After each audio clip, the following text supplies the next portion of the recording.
Bienvenue à Détective Éternel, où chaque conte cache un secret. Ce soir, nous rejoignons Miss Marple dans le crime derrière le rôti du dimanche. Un repas de village tourne au drame et un indice à table peut révéler un mobile caché. D'où écoutez-vous votre musique? Dites-le nous dans les commentaires. Maintenant, allumez une bougie, installez-vous et laissez le mystère commencer.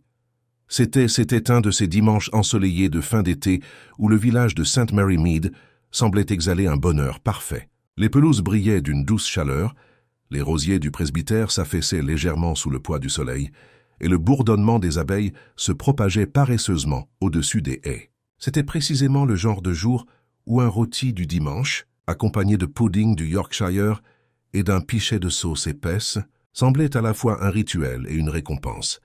L'épouse du vicaire, Madame Clément, avait insisté pour organiser une réunion après l'office du matin. Ce serait plutôt informel, avait-elle annoncé à tout le monde. Même si sa version de l'informel comprenait 3 tables soigneusement dressées sous un dais blanc, des serviettes pliées en cygne et un plum pudding fumant déjà doucement dans la cuisine. L'événement rassembla la moitié des fermiers du village, des vieilles filles, des commerçants et même le colonel Darcy, plus réservé, qui s'aventura rarement au-delà de son propre jardin. Miss Jane Marple était présente, bien sûr. Elle était assise tranquillement au bord d'une table, les mains jointes sur ses genoux, une robe en coton à volants, lui donnant cet air innocent qu'elle portait si naturellement. Pour tout autre, elle ressemblait à une vieille dame bienveillante savourant un rôti de bœuf et bavardant agréablement. Seuls ceux qui la connaissèrent bien auraient remarqué la vive attention dans ses yeux bleus. Miss Marple, après tout, ne se contentait pas de regarder la nourriture. Il y avait beaucoup à voir. Madame Alderney, la femme du boucher, murmurait à sa belle-sœur à propos d'un livre de contes manquant. Le jeune Tommy Sedgwick, perché au bord de sa chaise, lançait des regards inquiets vers le portail, comme s'il attendait quelqu'un ou craignait son arrivée. Le rôti lui-même devint une source de tension mineure, lorsque Madame Price Ridley, toujours prompte à affirmer son autorité, déclara la sauce un peu liquide, ce qui poussa Madame Clément à s'excuser poliment, mais avec inquiétude. C'est au milieu de cette agitation sociale que l'extraordinaire se produisit. Un fracas soudain retentit, la vaisselle se brisant, suivi d'un cri strident. Plusieurs invités se levèrent d'un bond, leurs serviettes tombant. La femme de chambre, Elsie, fit irruption dans le jardin, le visage blême, son tablier maculé de sauce et d'une tache plus foncée. Monsieur Denham pleura, agrippé au chambranle de la porte. Il est par terre, il ne respire plus.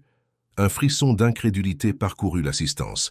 Monsieur Harold Denham, prospère, vigoureux et de toute évidence en parfaite santé, découpait une tranche de bœuf quelques minutes plus tôt avec une autorité joviale. À présent, dans l'ombre fraîche de la cuisine, il gisait recroquevillé sur le sol carrelé, le regard fixe et vitreux. Le docteur Haydock, appelé aussitôt, s'agenouilla près du corps. Son examen fut rapide, son froncement de sourcils s'accentuant. « Pas une chute », dit-il finalement d'une voix grave, et pas naturelle. « Cet homme a été empoisonné. » Des halètements s'élevèrent dans l'air estival.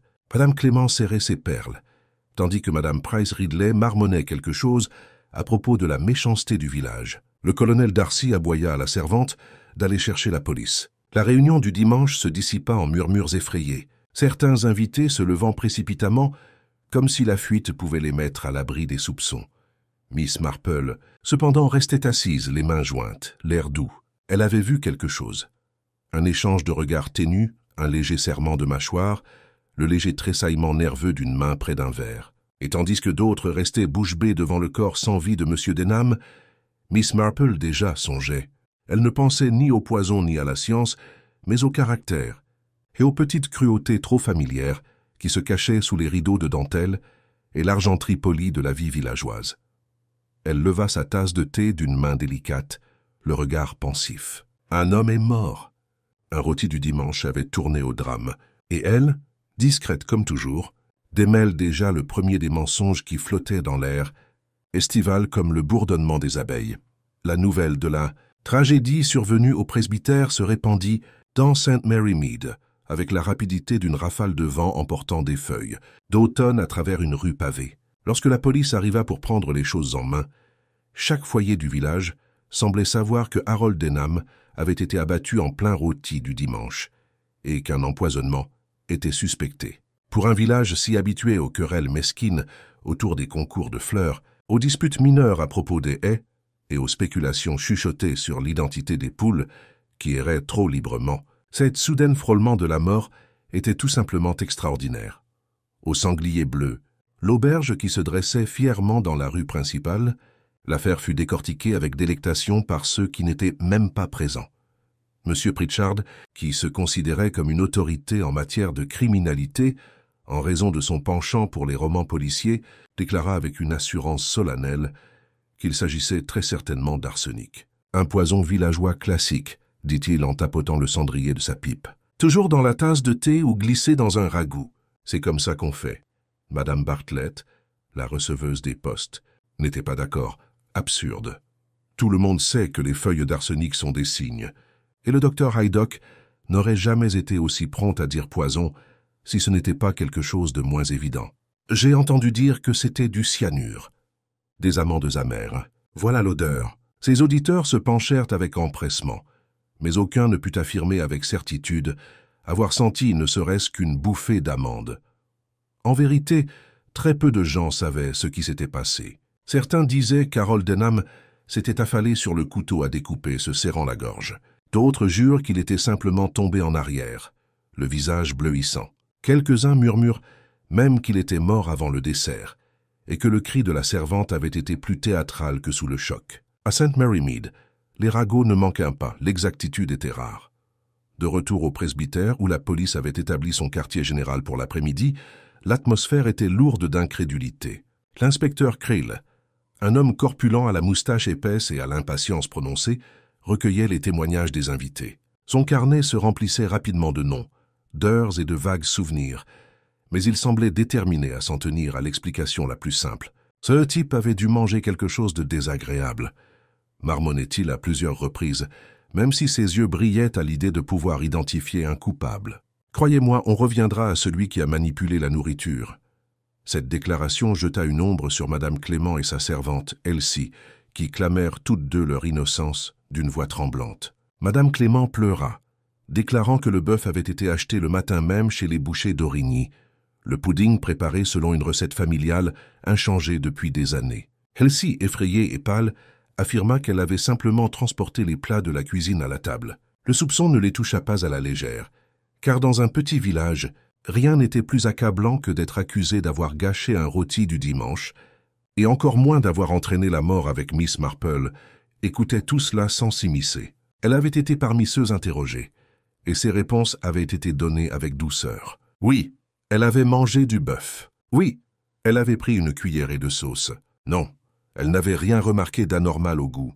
Tout était vrai, et pourtant elle s'abstient de faire des observations plus approfondies. Elle savait qu'il valait mieux ne pas se frotter à l'autorité de l'inspecteur Creel. Au lieu de cela, elle restait assise tranquillement dans le salon, ses aiguilles à tricoter cliquetant doucement, tandis que son œil perçant notait chaque expression, chaque murmure, chaque regard qui s'attardait trop. Les théories des villageois devenaient de plus en plus extravagantes à mesure que la journée avançait. Madame Price Ridley, qui ne résistait jamais à une occasion de se vanter, déclarait à qui voulait l'entendre que les affaires d'Harold Denham étaient dans un désordre effroyable, sans toutefois apporter de preuves autres que son écriture plutôt négligée. Le colonel Darcy, gonflé d'indignation, suggéra que le crime était sans aucun doute l'œuvre d'étrangers, de vagabonds ou de ces horribles motards jaloux de la prospérité de Denham. Il oubliait, comme beaucoup, qu'aucun étranger n'aurait pu pénétrer dans le presbytère sans se faire remarquer au milieu de tant d'yeux attentifs.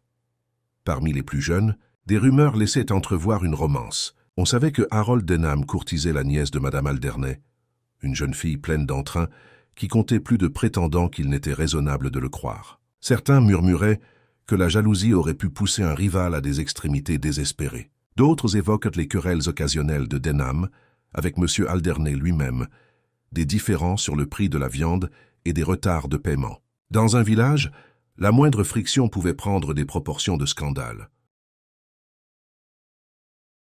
Le soir, le malaise s'était dissipé comme un brouillard sur St. Mary Mead.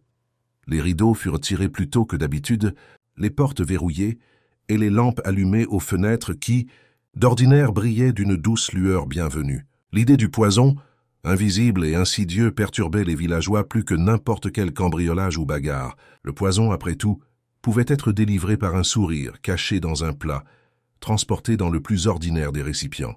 Il évoquait la trahison, et cette pensée persistait.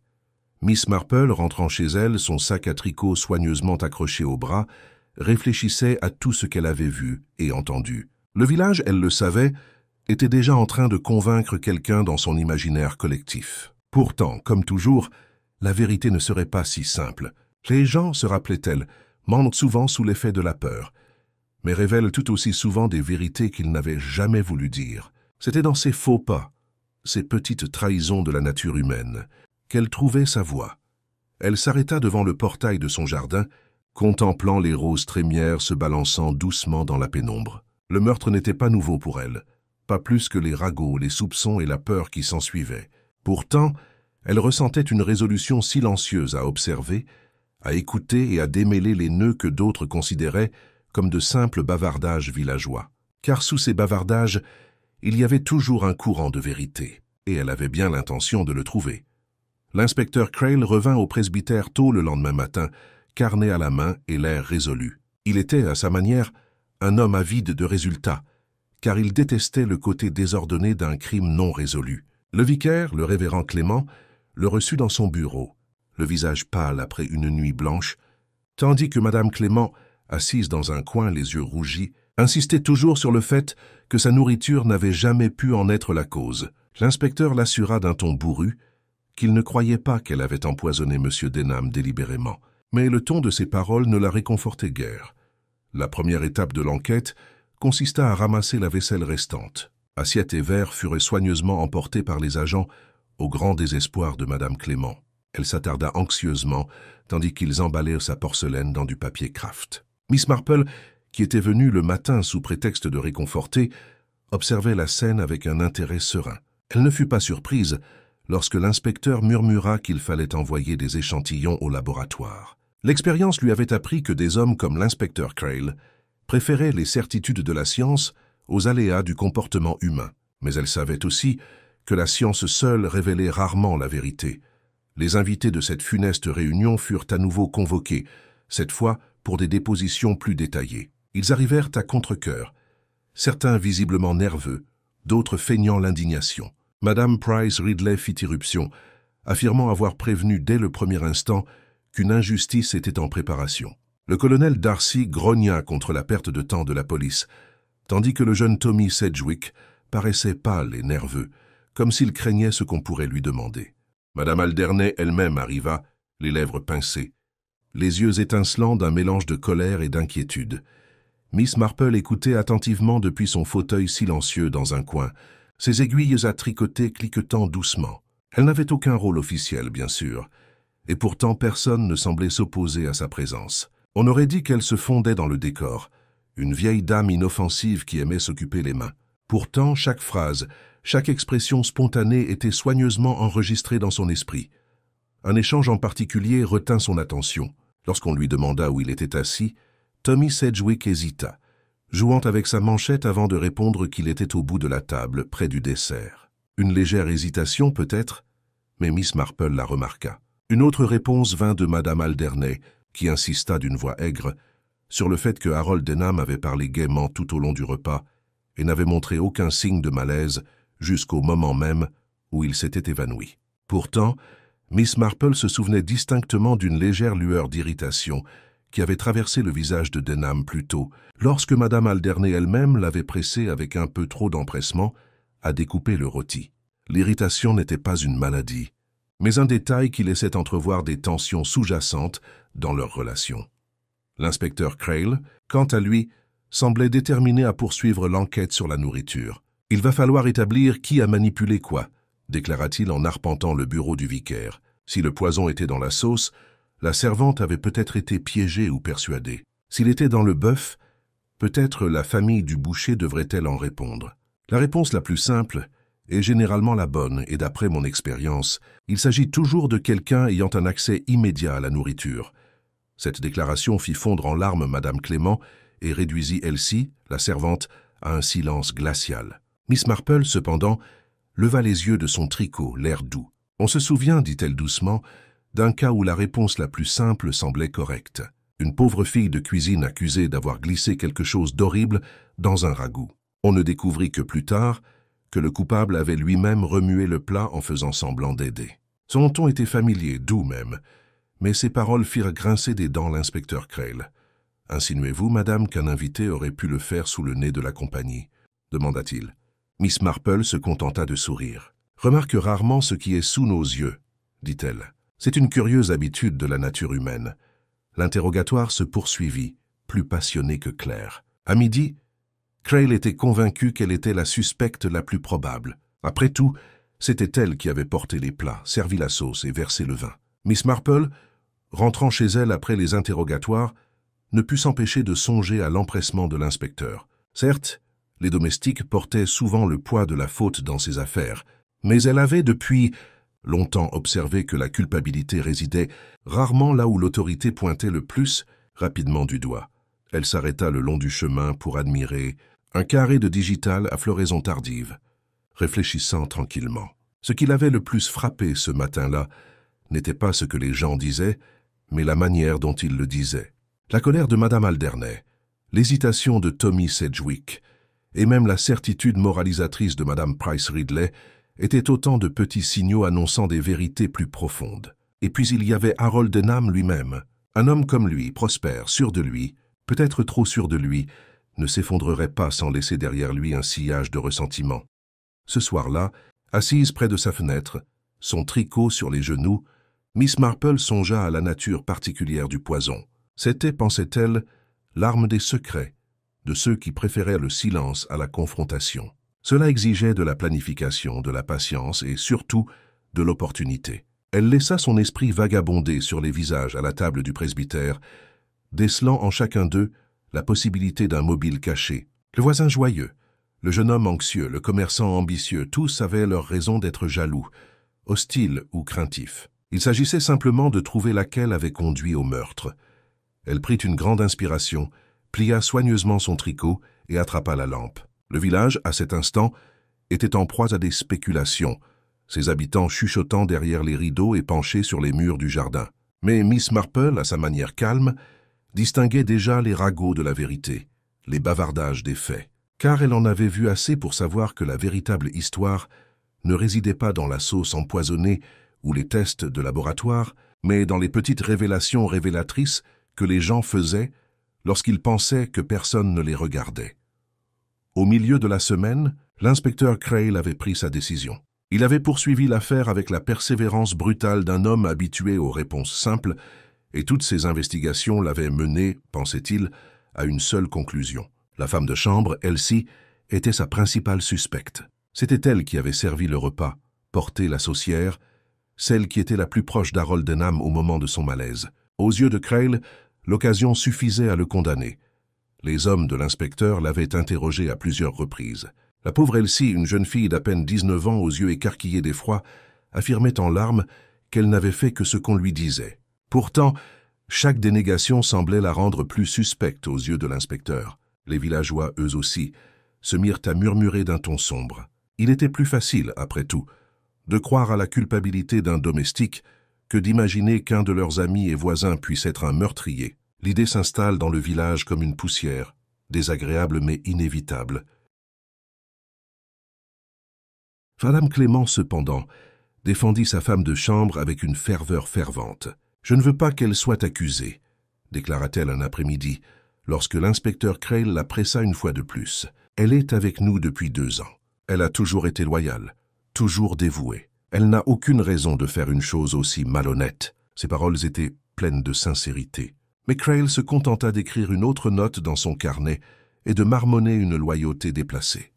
Miss Marple, qui était passée au presbytère pour apporter un pot de sa confiture de prunes, devait toujours garder les apparences de la gentillesse domestique, observa la scène. Elsie était assise, pâle et tremblante dans un coin, tordant son tablier jusqu'à ce que le tissu se déchire. Le regard doux de Miss Marple se posa sur la jeune fille. Elle ne vit pas de culpabilité, mais de la peur.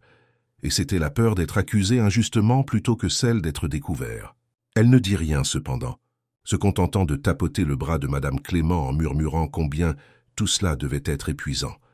La détermination de l'inspecteur à procéder à une arrestation rapide ne plut pas à tout le monde. Le colonel Darcy ricana lorsque l'affaire fut évoquée au Blue Boar. Absurde, aboyait. Une fille comme elle n'aurait pas l'intelligence de planifier une chose pareille.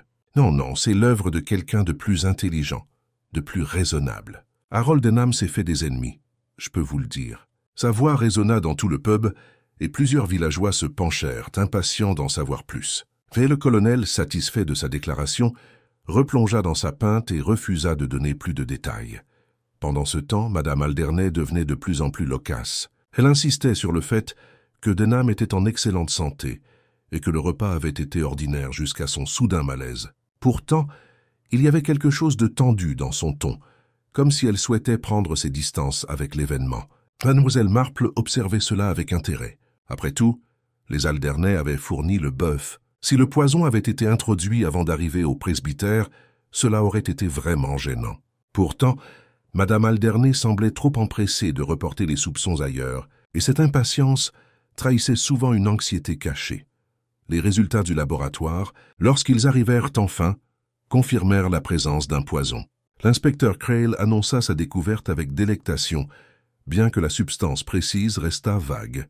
L'important à ses yeux était que le poison avait été ajouté peu avant le service du repas. Cela pour lui désignait directement Elsie.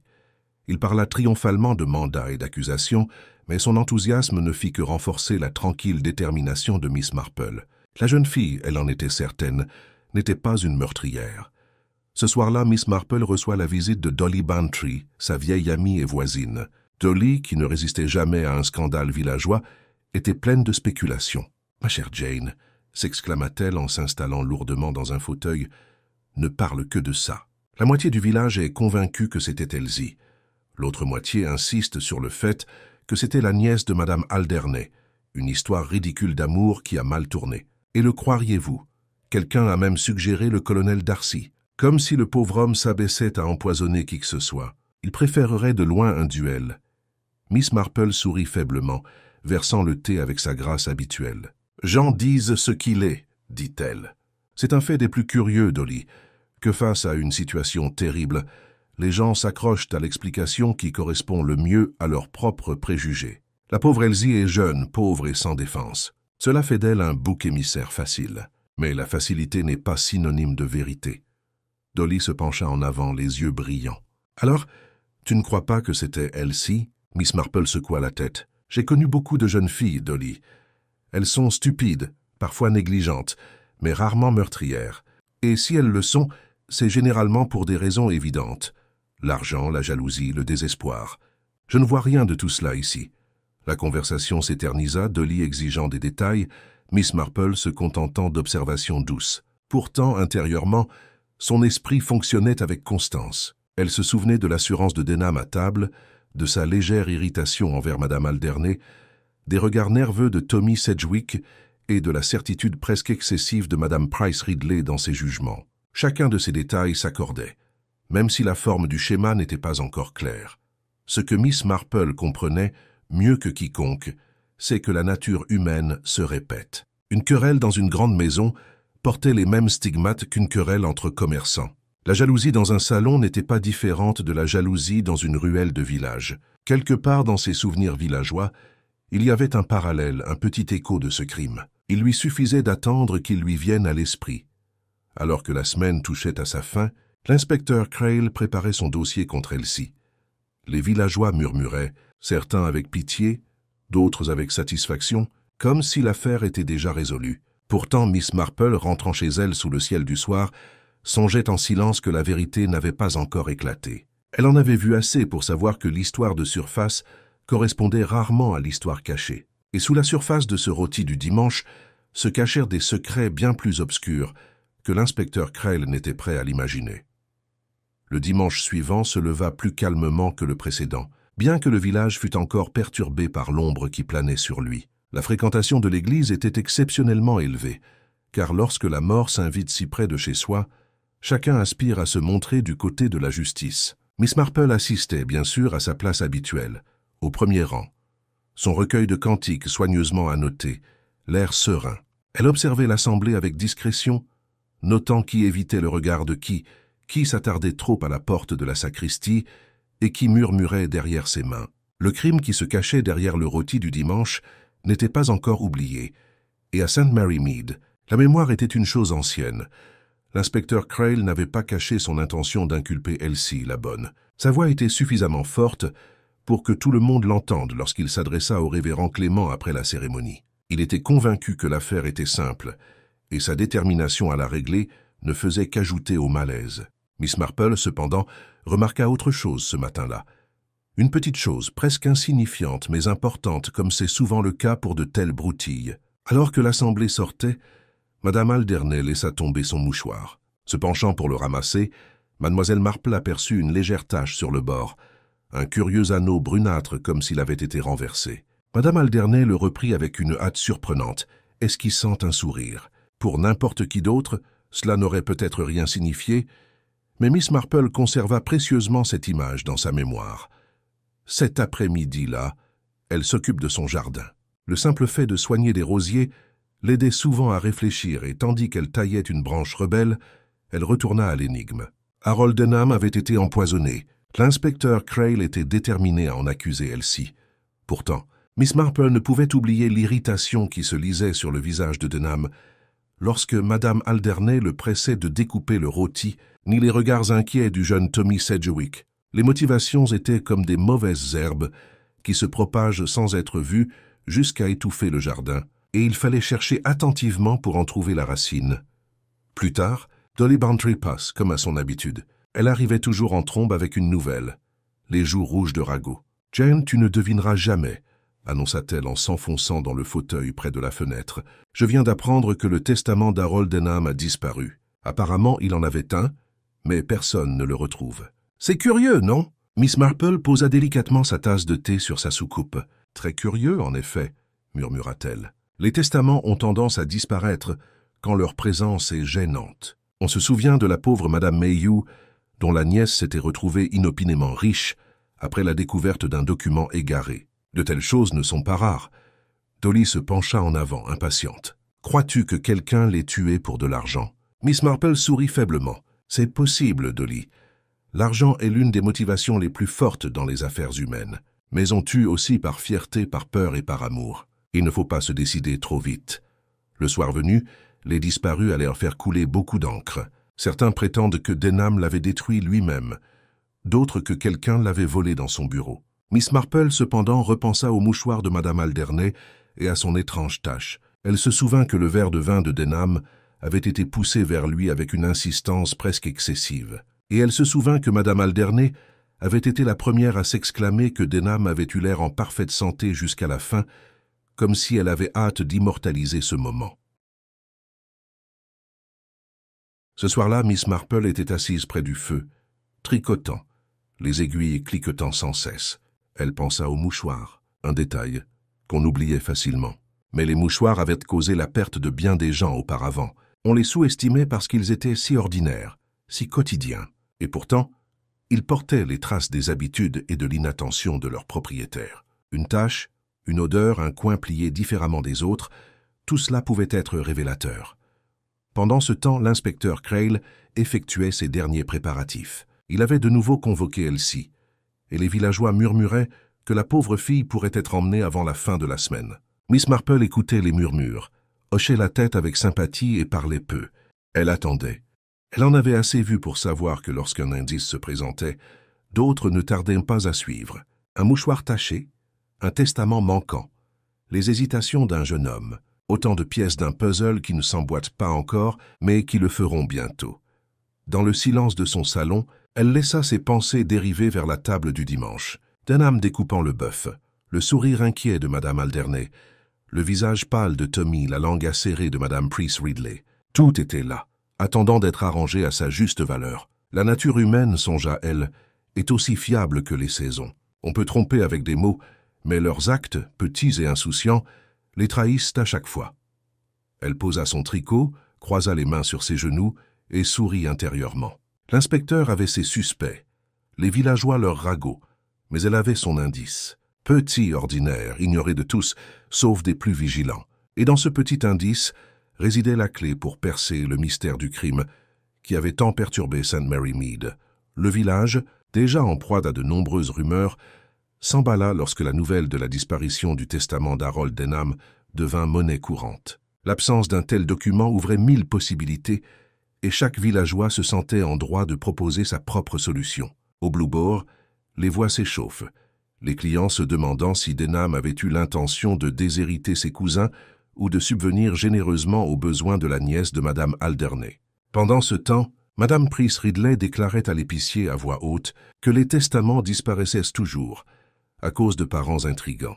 Bien qu'elle ne pût nommer personne qui en aurait profité, l'inspecteur Crail, pour sa part, considérait le testament comme une diversion. Il restait rivé sur elle, la coupable, son carnet étant désormais chargé de déclarations sur ses allées et venues, sa façon de faire la vaisselle et son comportement nerveux. Il confia au révérend Clément qu'il ne laisserait pas l'affaire dériver vers des spéculations sentimentales. Pourtant, même lui ne pouvait ignorer que les villageois commençaient à chuchoter à propos d'argent, d'héritage et de vieilles rancunes. Après tout, ces choses fournissent des motivations bien plus solides que la malveillance imaginaire d'un domestique.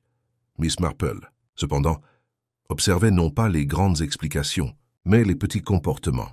Elle remarqua que Madame Alderney avait pris un ton plus sec avec tout le monde, comme si elle portait en elle une tension cachée. Au goûter, elle s'en prit à sa nièce pour avoir renversé du sucre et coupa court à une question d'un voisin concernant les comptes de son mari. Une telle irritabilité, songea Miss Marple, survient souvent lorsqu'on vit avec des secrets pesants. Elle remarqua également que le jeune Tommy Sedgwick avait pris l'habitude d'éviter toute compagnie. Là où autrefois il s'attardait dans le chemin à bavarder, il s'éclipsa maintenant rapidement, la tête baissée, comme s'il craignait qu'on lui pose une question à laquelle il n'osait pas répondre. C'est, au cours d'une de ses promenades de l'après-midi que Miss Marple eut un échange, discret, qui éveilla encore davantage ses pensées. Passant devant le jardin de Madame Alderney, elle s'arrêta pour admirer les chrysanthèmes. Madame Alderney, debout, raide, près du portail, accepta le compliment sans chaleur. Puis, presque comme une réflexion après coup, elle dit « Vraiment, Miss Marple, que tous ces désagréments seront bientôt terminés. C'est terrible pour le village, terrible. » Son regard, cependant, se porta rapidement vers la maison où sa nièce était visible à la fenêtre, et il y avait quelque chose dans ce regard que Miss Marple conserva précieusement. Plus tard dans la semaine, les Bantry organisèrent un petit dîner pour quelques amis, et naturellement le sujet du meurtre dominait la conversation. Le colonel Darcy était là, d'un enthousiasme débordant, comme toujours. « Croyez-moi, dit-il en frappant du poing sur la table, avait des ennemis, il se mêlait d'affaires qui n'étaient pas les siennes, et il se fichait de qui il offrait. Ce n'était pas l'œuvre d'une servante, c'était une vengeance pure et simple. » Madame Bantry parut scandalisée, mais elle insista aussitôt pour obtenir des détails. Le colonel, cependant, se contenta de secouer la tête et déclara qu'il était inconvenant de parler trop librement. Son refus ne fit qu'accroître le mystère. Miss Marple parla peu durant la soirée, mais elle assimila tout. Elle vit l'irritation sur le visage de Madame Price Ridley lorsque le colonel Darcy écarta les ragots, les jugeant indignes d'attention. Elle remarqua que les questions de Dolly Bantry devenaient plus aiguës à chaque fois qu'il était question du testament disparu, car Dolly ne pouvait résister aux frissons des secrets de famille. Et elle repensa à Harold Denham lui-même, prospère, chaleureux, mais pas universellement aimé. De tels hommes se faisaient souvent des ennemis sans le vouloir, et les ennemis avaient le don de se souvenir des affronts plus longtemps que les amis ne se souviennent des gentillesses. Le tournant survient lorsque l'inspecteur Crail, enhardi par le poids croissant de son dossier contre Elsie, décide de confronter directement Madame Clément à la prétendue culpabilité de sa servante. Il se rendit au presbytère et déclara qu'à moins de preuves plus solides, il n'aurait bientôt d'autre choix que de traduire Elsie devant le magistrat. Madame Clément, d'ordinaire douce, le surprit par une rare explosion de colère. « Je ne la laisserai pas se sacrifier pour votre bien !» s'écria-t-elle, la voix tremblante. « Elsie est innocente. Je le sais, et quiconque la regarde avec honnêteté le sait aussi. » Miss Marple, qui était en visite à ce moment-là, posa une main apaisante sur le bras de son amie. Elle tourna son regard doux vers l'inspecteur et dit « On se souvient toujours, inspecteur, que la réponse la plus simple peut parfois être la plus trompeuse. Je détesterais voir la mauvaise personne punie, alors que la bonne reste sereine. » Crail se hérissa mais ne dit rien, même si sa moustache se crispa d'irritation. Il n'était pas homme à accepter la contradiction, surtout de la part d'une dame âgée dont les manières laissaient penser qu'elle tricotait plutôt que de réfléchir. Après le départ de l'inspecteur, Miss Marple prend le thé avec Madame Clément. La pauvre femme, encore bouleversée, tordait son mouchoir entre ses doigts. « C'est le secret, Jane, murmura-t-elle. On murmure des choses sur les testaments, les querelles, les affaires. Et pendant ce temps, la pauvre Elsie reste assise dans sa chambre, trop effrayée pour se montrer. Je ne peux pas le supporter. » Miss Marple hocha la tête avec compassion, mais son esprit était déjà en ébullition. Des secrets avaient effectivement commencé à émerger. Des questions d'argent, des relations tendues, des regards inexpliqués. Chacun révélait des courants sous la surface paisible de la vie du village. Ce soir-là, Miss Marple repense à son jardin. Les secrets, pensa-t-elle, étaient comme les racines des mauvaises herbes. Ils se propagent silencieusement sous terre, se nourrissant de l'obscurité, jusqu'à surgir soudain. Déjà, plusieurs racines avaient été dévoilées. L'anxiété de Madame Alderney, la retraite de Tommy, les allusions voilées du colonel Darcy et l'affaire du testament disparu. Le schéma n'était pas encore définitif, mais elle le sentait se dessiner, et elle savait que lorsque d'autres secrets seraient révélés, comme cela arriverait inévitablement, la véritable nature du crime commencerait enfin à se dévoiler. Alors que le village commençait à se résigner à la possibilité d'une inculpation formelle d'Elsie, un événement soudain bouleversa le cours des spéculations. Il s'agissait d'une lettre, une enveloppe ordinaire livrée par la poste du matin à la famille Alderney. Le facteur, qui raconta plus tard l'événement avec une grande délectation, jura que Madame Alderney était devenue pâle en l'ouvrant. En moins d'une heure, l'histoire circulait déjà de porte en porte, agrémentée de récits répétés, jusqu'à ce que la moitié du village croie que la lettre n'était rien de moins que les aveux du meurtrier. La vérité, cependant, était plus complexe. La lettre, écrite de la main même d'Harold Denham, était adressée à M. Alderney et datée de quelques jours seulement avant sa mort. Denham y exprimait son mécontentement face à un compte non réglé entre eux, faisant des remarques vagues mais précises sur les révélations et les conséquences si l'affaire n'était pas résolue. Rien dans la lettre ne laissait directement entendre qu'il y aurait violence, mais son ton était suffisamment tranchant pour suggérer que Denham exerçait un certain pouvoir sur les Alderney. Pour l'inspecteur Crail, à qui la lettre fut montrée presque aussitôt, elle était la preuve d'une querelle. Il déclara haut et fort qu'elle offrait à la fois un motif et une occasion à un membre de la famille Alderney de réduire Denham au silence définitivement. Cette révélation provoqua un tumulte de rumeurs encore plus bruyant. Soudain, les soupçons se détournèrent de la pauvre Elsie, du moins dans l'esprit des villageois. Certains hochèrent gravement la tête, affirmant avoir toujours soupçonné les Alderney de malversation. D'autres insistèrent sur le fait que c'était la nièce qui devait être impliquée, faisant allusion à des promesses secrètes et à des cœurs brisés. Miss Marple, quant à elle, repensa attentivement au mouchoir qu'elle avait vu et à la rapidité avec laquelle Madame Alderney détournait l'attention lors des premiers interrogatoires. Tout cela était vraiment très intéressant. Alors que les soupçons semblaient peser sur Origny, un autre événement inattendu vint encore perturber les choses. Tard dans la soirée, le jeune Tommy Sedgwick fut surpris en train de tenter de quitter le village. Il avait préparé une petite valise et attendait au bord du chemin une voiture pour le conduire à la gare, lorsque le colonel Darcy le surprit. Le colonel, dont le sens du devoir était resté éveillé, conduisit le garçon directement chez l'inspecteur Crail. Interrogé, Tommy bégaya et rougit, niant tout lien avec le crime, mais incapable d'expliquer de manière convaincante pourquoi il cherchait à s'éclipser avec une telle précipitation. Sa nervosité fut interprétée comme de la culpabilité, et le lendemain matin, les villageois murmuraient que la servante et le garçon avaient peut-être agi de concert, ou que Tommy était seul à avoir commis cet acte atroce. Miss Marple, qui avait appris l'incident par Dolly Bantry, écouta sans réagir, mais intérieurement, elle fut frappée par le rythme particulier des événements. D'abord Elsie fut accusée, puis les Alderney et maintenant Tommy Sedgwick. Chaque nouveau soupçon semblait soulager le village d'une inquiétude, pour ensuite la remplacer par une autre. La nature humaine, songea-t-elle, est toujours prompte à rejeter la faute sur quelqu'un, tant que celle-ci ne se limite pas à elle. Elle résolut de parler tranquillement avec Tommy elle-même. L'occasion se présente le lendemain après-midi lorsqu'elle le croisa.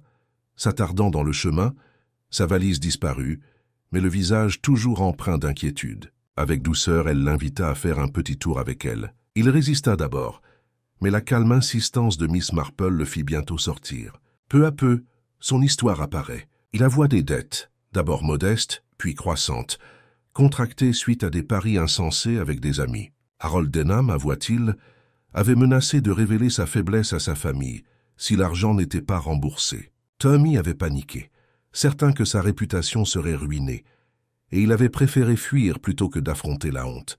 Miss Marple écoutait sans juger. Elle connaissait bien la folie désespérée de la jeunesse. Lorsqu'il jura avec véhémence qu'il n'avait pas empoisonné Denham, elle le crut. La peur et la folie se lisaient clairement sur son visage, mais pas le froid calcul du meurtre. Pourtant, ses ennuis ajoutaient un fil à l'écheveau inextricable. Denham avait exercé son pouvoir sur les Origny et le jeune Tommy. Il semblait être un homme qui aimait exploiter son avantage, et de telles habitudes engendraient souvent des ennemis. Ce soir-là, Miss Marple s'assit de nouveau près du feu, son tricot sur les genoux. Elle songea à la façon dont chaque nouvelle révélation modifiait l'affaire. D'abord Elsie, puis les Alderney, puis Tommy. Chacun semblait coupable, mais aucun ne correspondait vraiment.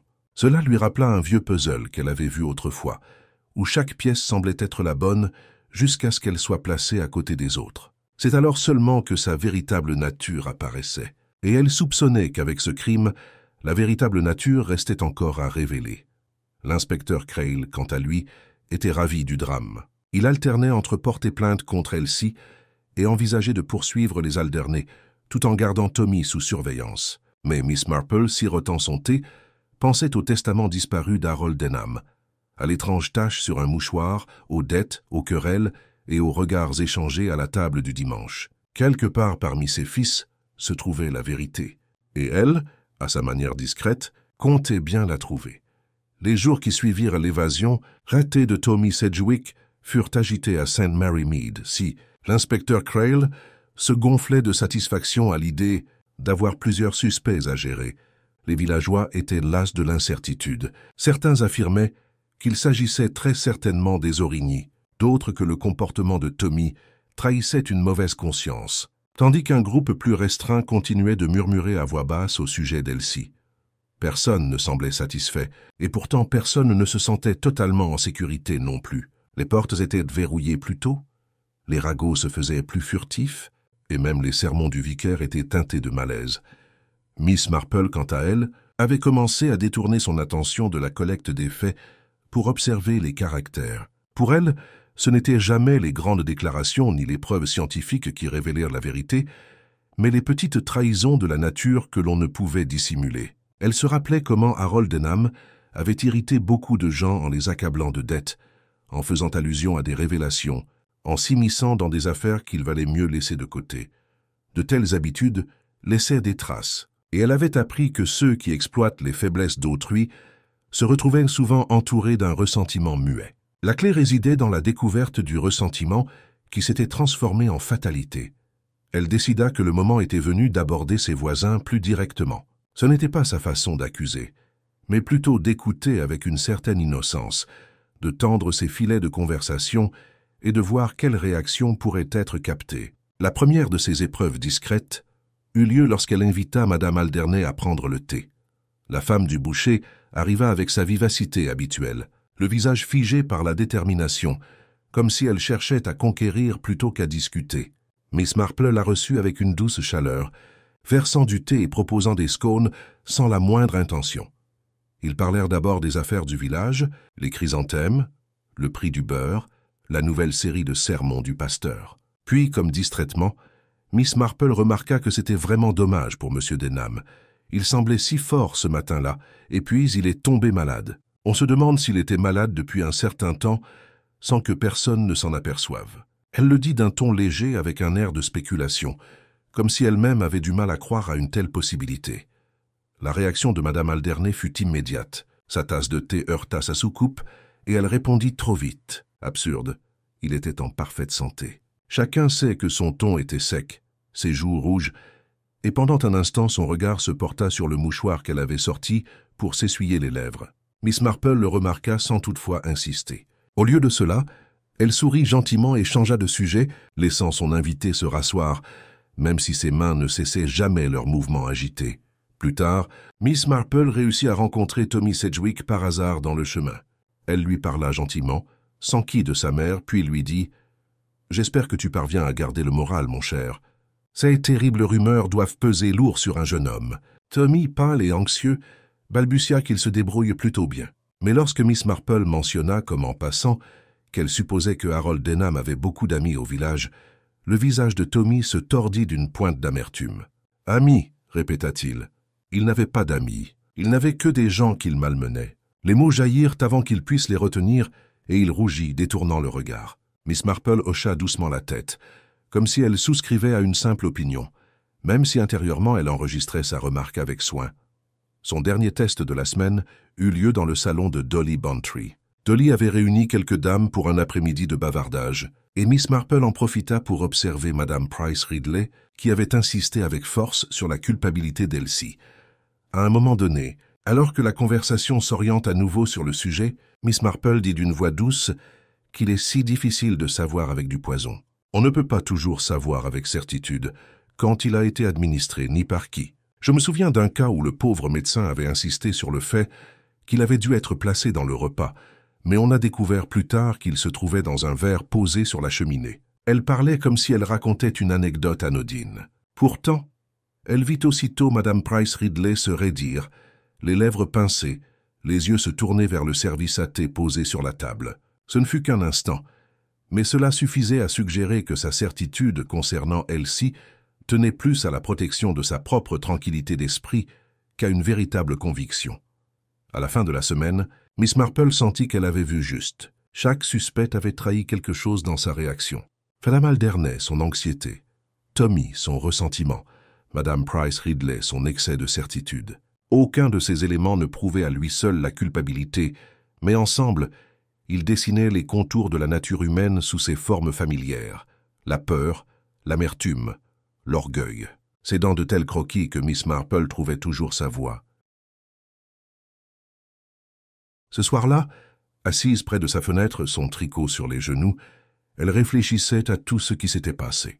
L'inspecteur Crail continuait de chercher des preuves corroborant ses théories, mais Miss Marple savait que la vérité ne se trouvait ni dans les analyses, ni dans les rapports officiels. Elle s'écrivait dans des regards, des mots insouciants dans un tic nerveux. Elle repensa aux mouchoirs tachés, au testament disparu, aux querelles et aux dettes que Harold Denham avait laissées derrière lui. Les pièces du puzzle s'assemblent, bien qu'elles ne soient pas encore complètes. Elle était patiente, car elle avait appris depuis longtemps que la vérité refait toujours surface en son temps. Le village, agité et inquiet, attendait la résolution. L'inspecteur préparait son dossier, certain de sa réussite. Mais Miss Marple, toujours calme, préparait tranquillement le sien. Et quand le moment viendrait, elle savait qu'elle serait prête à révéler la vérité sur ce crime qui avait commencé si innocemment. Autour d'un rôti dominical, la semaine s'écoulait, et le malaise à St. Mary Mead s'intensifiait. Bien que l'inspecteur Crail se pavanât avec l'air d'un homme sûr de lui, la vérité était que son affaire restait en suspens. Il marmonnait encore des choses sombres au sujet d'Elsie, mais ne pouvait ignorer les complications apparues depuis la querelle révélée dans la lettre de Denham aux Alderney, la tentative d'évasion insensée de Tommy Sedgwick et l'inquiétude croissante des villageois qui aspirent à des réponses plutôt qu'à des soupçons incessants.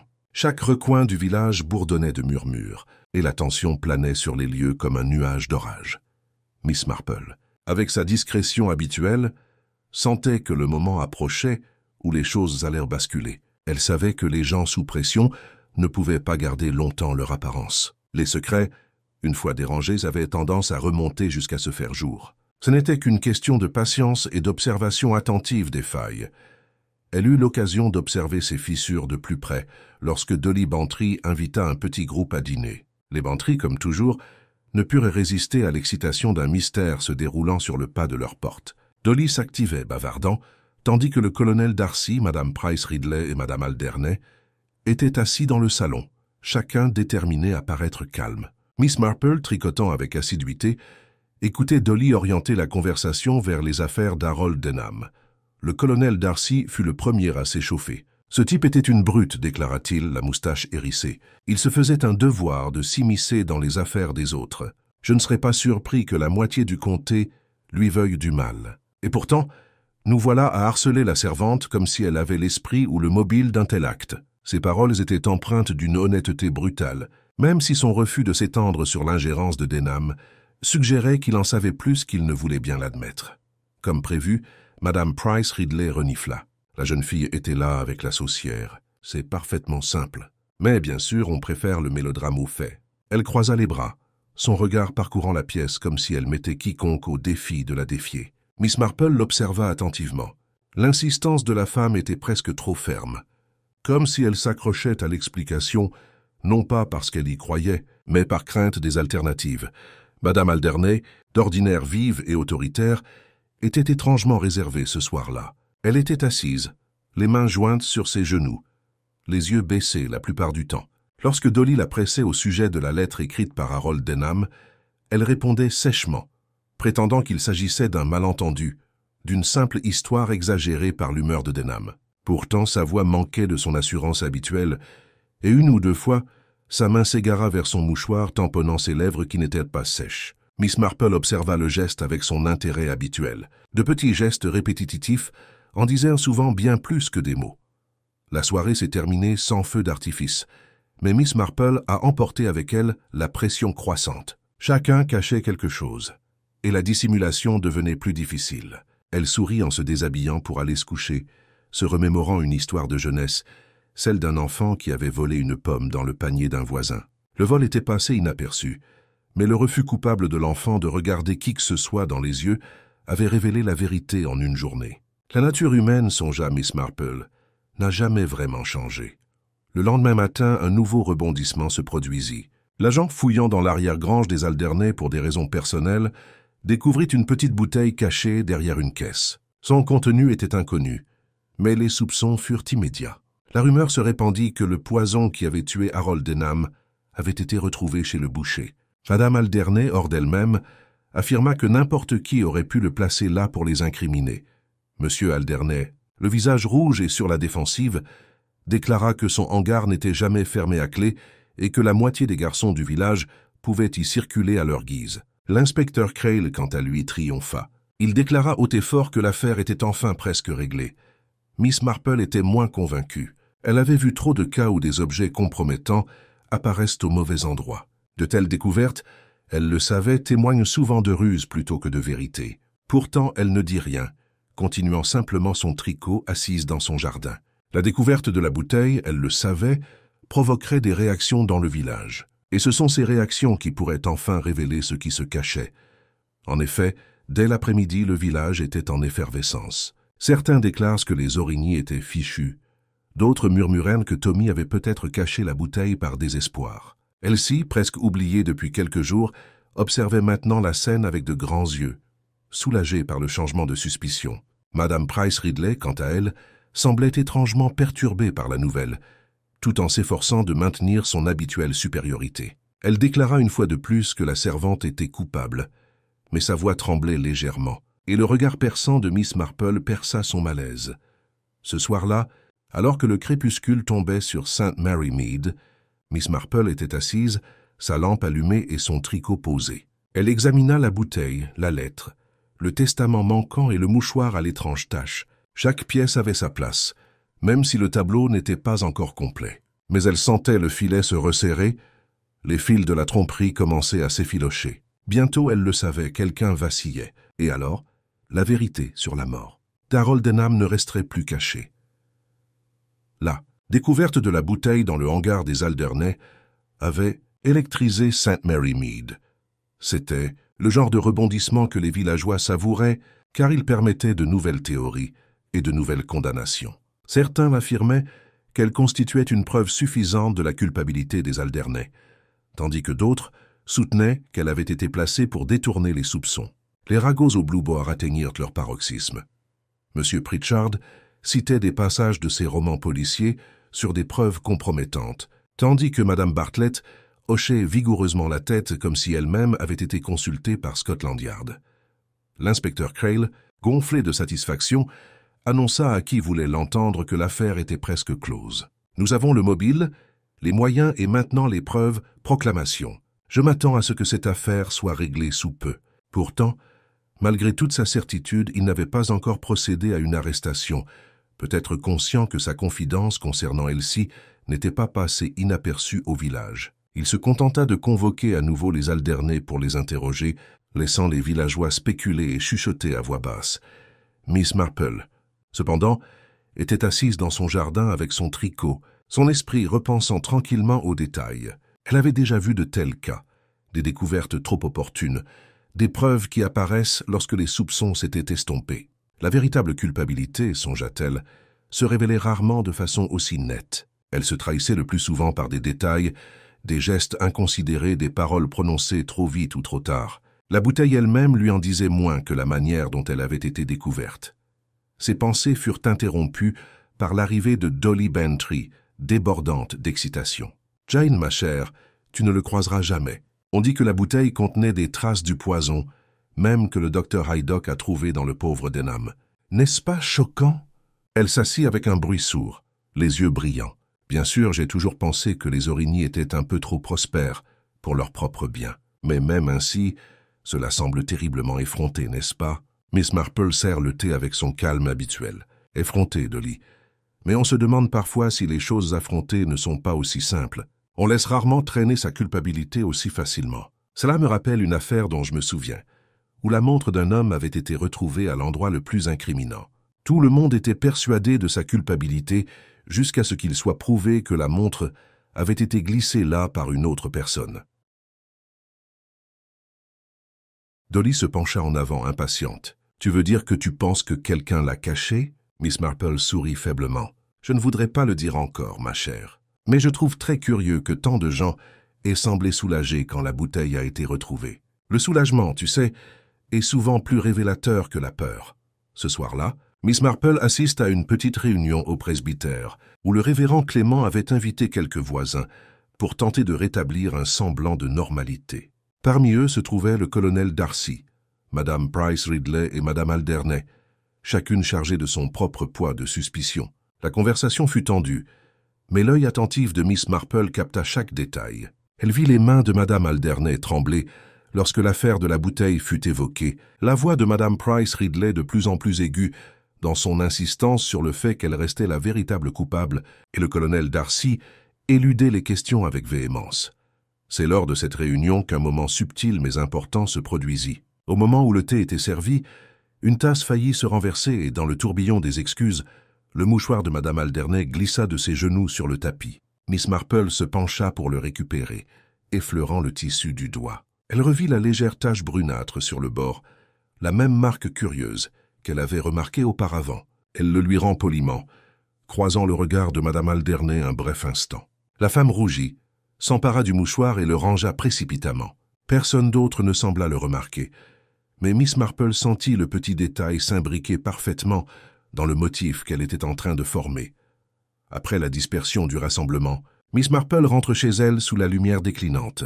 Le village était silencieux, même si elle sentait sa vigilance. Les rideaux frémissaient à son passage. Les portes se fermaient doucement.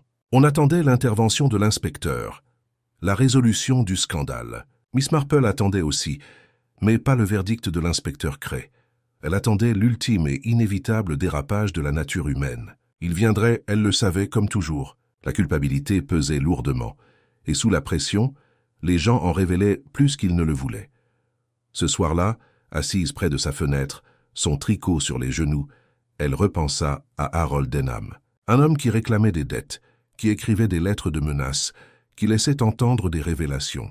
Un homme qui se faisait des ennemis à la manière discrète de ceux qui jouissaient trop de leur pouvoir. Il avait semé le ressentiment, et sur un tel terrain le meurtre pouvait germer. Pourtant, tous les ressentiments ne portaient pas leurs fruits. Quelqu'un, parmi tous ceux qui avaient raison, avait trouvé à la fois courage et opportunité. La bouteille dans le hangar, le testament manquant, la nervosité de Tommy, la hargne de Madame Alderney, la certitude cinglante de Madame Price Ridley, autant de pièces du même puzzle. Et Miss Marple, forte de ses longues années d'observation de la folie humaine dans un village où se côtoient toutes sortes de personnages, était presque prête à les assembler. La vérité était à portée de main, n'attendant que le moment opportun pour être révélée. L'inspecteur Cray avait choisi le presbytère pour sa dernière réunion, annonçant avec faste son intention d'exposer l'affaire et de préparer les charges. Il convoqua les personnes les plus impliquées dans l'affaire, Madame Alderney et son mari, Madame Price Ridley, le colonel Darcy, Le jeune Tommy Sedgwick, Elsie la servante et une poignée d'autres personnes présentes au funeste rôti. Le révérend et Madame Clement étaient assis nerveusement d'un côté du salon, tandis que Dolly Bantry, ayant obtenu une invitation, s'installait avec impatience. Au fond, tricotant à la main, était assise Miss Marple, l'air doux, ses aiguilles claquant doucement, comme si elle n'était là que pour lui tenir compagnie. L'inspecteur Crail commença avec son ton tonitruant habituel. Il parla de la mort d'Harold Denham, de la certitude de l'empoisonnement et de la découverte de la bouteille incriminante dans le hangar des Alderney. « Nous avons un mobile, dit-il, pour ce qui est de l'argent, par l'accès fourni lors de la préparation des repas. Et maintenant, des preuves. À mon avis, l'affaire est close. » Il marque une pause, comme s'il attendait des applaudissements, mais le silence qui suivit fut lourd de malaise. Madame Alderney était assise, raide, les lèvres pincées, tandis que son mari marmonnait dans sa barbe. Tommy Sedgwick baissa les yeux vers ses chaussures, et les mains d'Elsie tremblèrent sur ses genoux. C'est alors que Miss Marple prend la parole, sa voix douce, mais suffisamment claire pour traverser la pièce. « Tout cela paraît bien ordonné, inspecteur. Mais les affaires humaines sont rarement aussi ordonnées. On se souvient, par exemple, du cas de la pauvre Madame Nash, dont la fille fut accusée d'avoir volé son bracelet jusqu'à ce qu'on découvre qu'elle l'avait prêté et oublié. Les apparences sont souvent trompeuses. » Crail fronça les sourcils, irrité par l'interruption. « Madame, je ne pense pas que ce soit le moment de raconter des anecdotes. » Miss Marple sourit sereinement. « Et pourtant, les anecdotes révèlent souvent le motif, inspecteur. Voyez-vous, la bouteille dans le hangar m'a paru des plus curieuses. De telles choses traînent rarement là, attendant d'être découvertes. On les place plus souvent là où elles risquent le plus de faire du mal. Et je n'ai pas pu m'empêcher de remarquer aussi le mouchoir que porte Madame Alderney. 2 fois déjà, j'ai vu la même tache brune pâle dessus. Ni du vin ni du thé, quelque chose de bien plus désagréable. Cela m'a immédiatement rappelé une dame qui avait tenté de nettoyer une tache avec son mouchoir, laissant précisément une telle trace. La salle s'agita à ces mots, les yeux se tournant vers Madame Alderney. Elle serrait son mouchoir fermement, les jointures blanches. « Ce n'est rien, » dit-elle sèchement. « Un peu de sauce, c'est tout. » Le regard de Miss Marple était bienveillant, mais ses paroles étaient fermées. « La sauce ne tâche pas de cette façon, mais une goutte d'une petite bouteille, si. Et voyez-vous, je me souviens de votre anxiété à la table du dimanche, pressant M. Denham de découper le bœuf, le pressant un peu trop. J'ai d'abord cru à de l'empressement. Mais plus tard, lorsque j'ai appris la lettre qu'il avait écrite à votre mari, le menaçant de dénoncer des comptes en suspens, j'ai commencé à voir les choses autrement. M. Denham avait du pouvoir sur vous, Madame Alderney, et vous redoutez ce qu'il pourrait révéler. » Madame Alderney se leva à moitié de sa chaise, le visage pâle, mais Miss Marple poursuivit d'une voix toujours douce. « Je ne pense pas que vous ayez planifié cela longtemps à l'avance, mais vous avez eu l'occasion. Vous avez appuyé son verre de vin vers lui. Oui, je l'ai vu, et le plus simple aurait été d'en ajouter une goutte pendant que l'attention de la compagnie était ailleurs. On soupçonne facilement du poison dans la nourriture, mais on néglige le poison dans un verre, sauf pour ceux qui l'ont déjà vu. Et une fois le crime commis, quand les soupçons ont commencé à grandir, vous avez cherché à les détourner vers la servante. Plus tard, quand la conversation a trop tourné autour de votre maison, la bouteille est apparue fort opportunément dans votre remise. Mais c'était, voyez-vous, une erreur. La culpabilité met rarement en scène ses propres preuves avec autant de maladresse. Un silence s'installa. Les lèvres de Madame Alderney tremblèrent, son regard allant d'un visage à l'autre. Elle finit par se laisser retomber sur sa chaise, le mouchoir lui tombant des mains. Ce fut le colonel Darcy qui rompit le silence, d'une voix rauque. « Parbleu, la dame a raison. Je l'ai vu pousser ce verre vers lui. Je n'y ai pas prêté attention sur le moment. » Il secoua la tête d'un air sombre. « Tout est vrai. » Madame Clément haleta doucement, la main sur la gorge, tandis que Dolly Bantry se penchait en avant, les yeux brillants d'horreur et de fascination.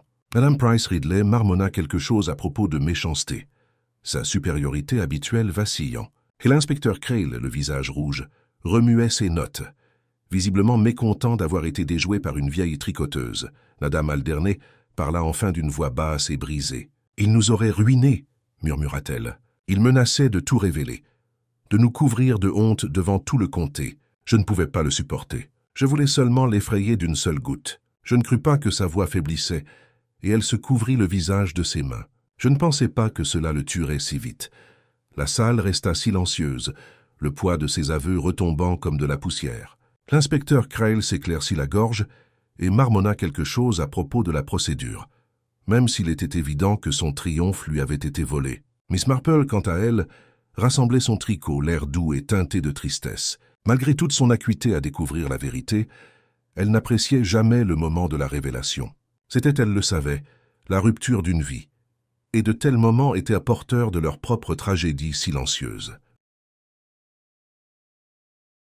Tandis que l'assemblée se dispersait, Dolly Bantry murmura avec ferveur à Miss Marple. « Ma chère Jane, comment as-tu pu voir ça ?» Aucune de nous n'en avait la moindre idée. Miss Marple sourit faiblement. « C'est très simple, Dolly.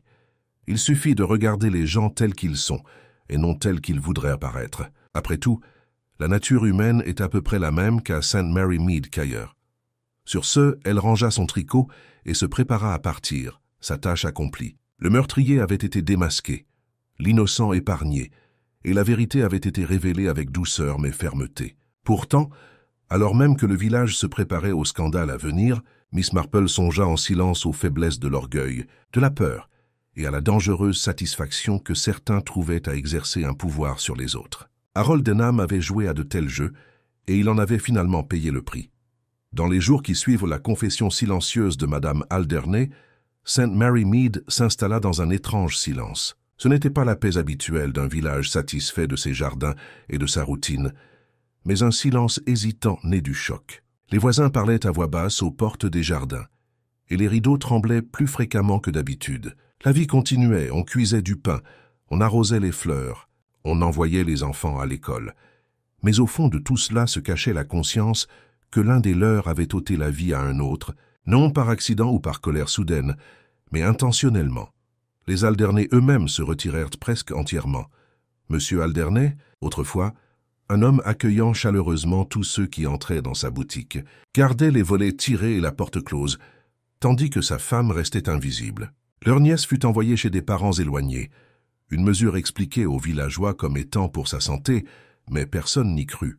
L'inspecteur Crail rédigea les rapports nécessaires, grommelant sans cesse qu'on lui avait retiré l'affaire. Il était irrité que les observations discrètes de Mademoiselle Marple aient révélé ce que ses méthodes officielles avaient manqué. Pourtant, même lui, à sa manière, semblait soulagé que la vérité soit établie.